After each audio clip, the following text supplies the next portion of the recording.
Hello and welcome.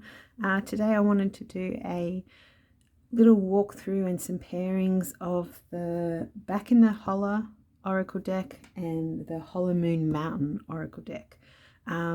These are both black and white photography decks that are based in nature. They're 54 cards each and they're on linen.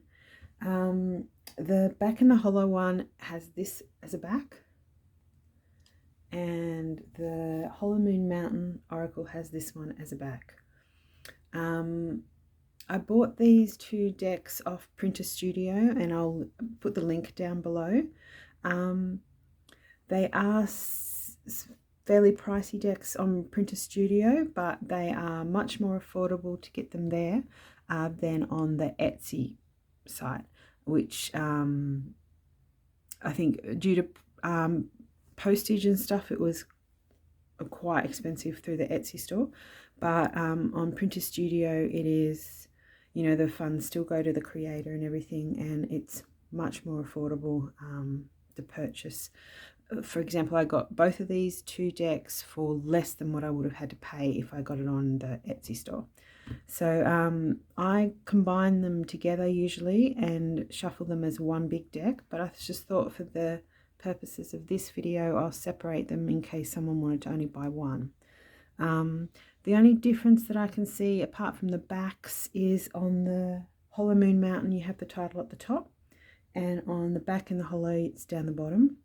And what's great too is when the background is black she writes in white, and when the background is light she writes in black. So the title's always are really easy to see.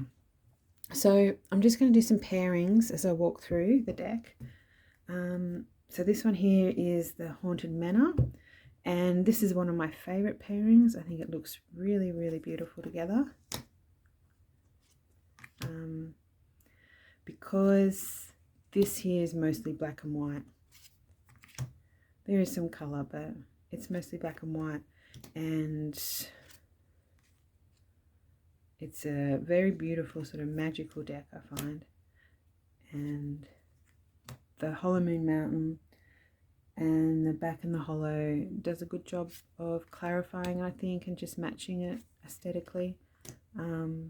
These two decks combined, I can do a whole reading on its own, so I don't just use it for clarification. It's one of those decks that you can just do a whole reading all on its own.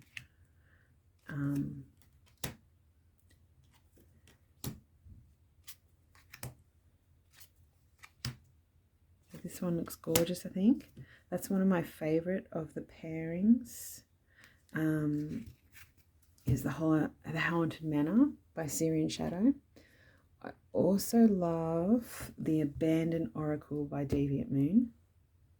This one looks cool as well.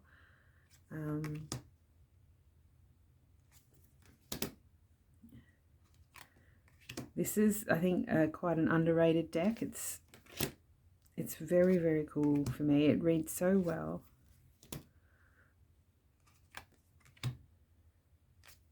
It's one of my favorites of his. It's quite grotesque, some of the pictures.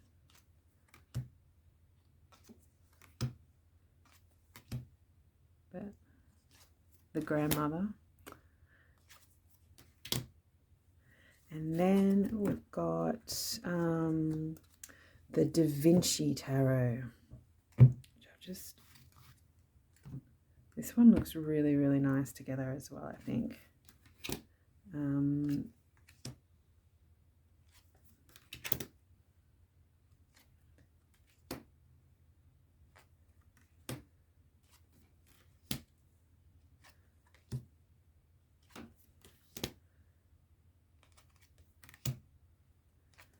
So that's the Da Vinci, and that's the back.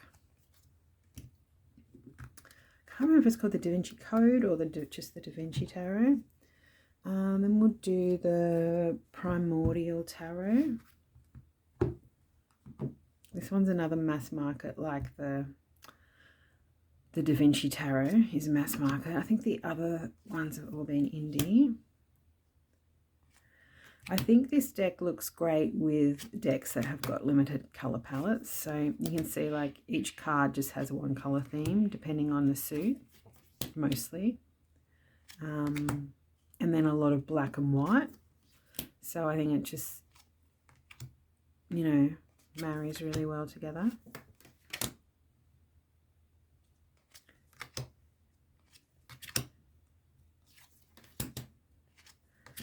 And then my other, well, they're all my favourites sort of so far, but this one's also one of my top favourites. This one's just black and white, Murder of Crows Tarot.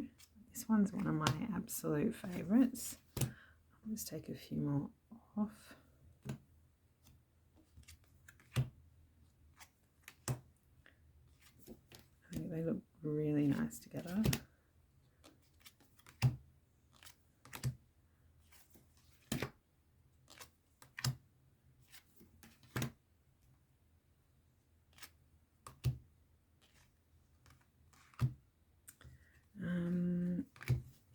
And then we'll look at, now for my next suggestion, I've got, what's it called? The Goblins and Gardens Tarot deck. So with this one, I think it looks good because part of the collage is these black and white images. So a lot of it, you've got the bright, colourful garden background, but then these black and white images. And I think they bring each other out. Yeah, so I think that this pairing would also look good with the Peculiar Pathways and the Scarab and Dahlia Tarot, because that does the same thing where it's this beautiful colourful image with a black and white collage stuck on, you know, or however it's done. I think this one looks great.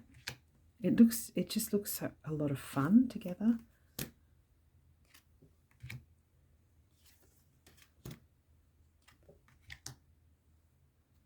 Really pretty. Oh, the Empress Mum Possessions. 10 of Cups. Very pretty, this one, I think. And then another one I've got to show you is also a favourite one, which is the Flow Tarot, because this one here is also a photography based deck, but in colour. And it's also of nature. So I think these ones go really, really well together. It's also a good shuffle, so it's nice when everything's a good shuffle together. It sort of feel like they belong a bit more together. And I like it the same size as well.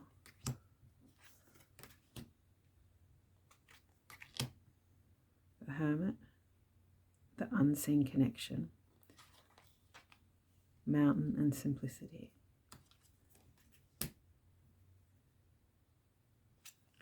Very pretty. The Wheel, the Cycle of Generation.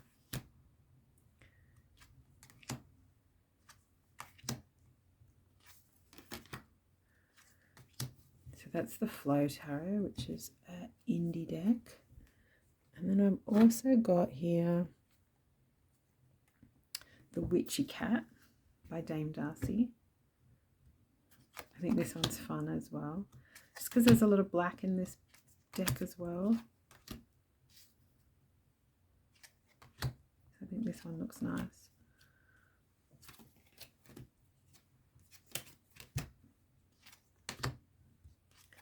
Probably not as good as all the others, but I still like it.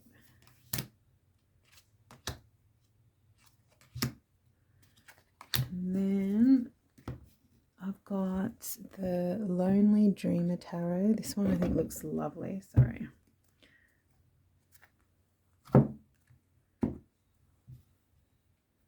This one looks beautiful as well.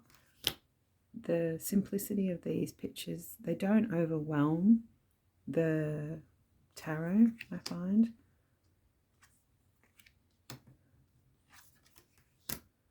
Knight of Swords, cleansing and barrier.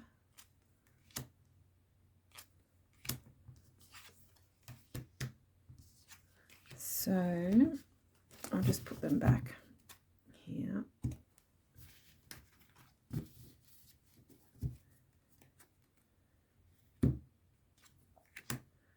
I think these ones look really, really pretty. And it actually just, it complements it so much. I think it makes it look better. These decks make this one look better.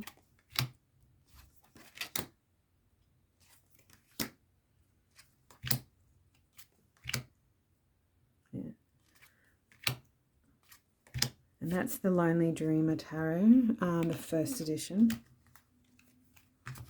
There's 3 editions of that deck now these days. I think they're all out of print, but I'm not sure. And then we've got the Madhouse Tarot too. I think this one also looks good. I'll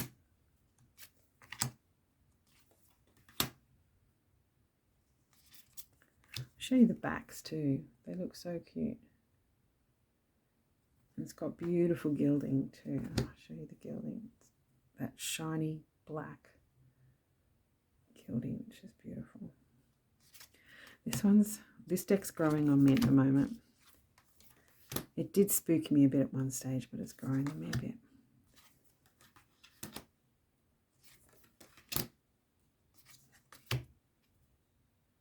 The Wheel of Fortune. Flow and Love. Speak Up and Opening. The Wheel in Between. I like that one. The Wheel in Between. The Hermit. That looks cool. This is the only card I sort of felt was a little out of focus. Not in a good way, sort of thing. That's the only card I thought could have been better. So that is the Madhouse Tarot.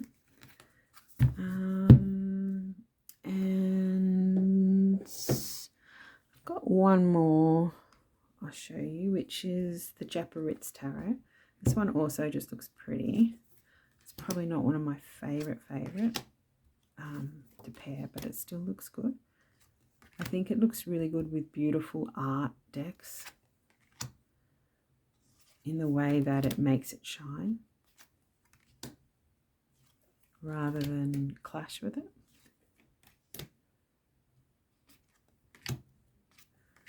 So I'll put the link, I'm not sure if I said it, but I'll put the link down below.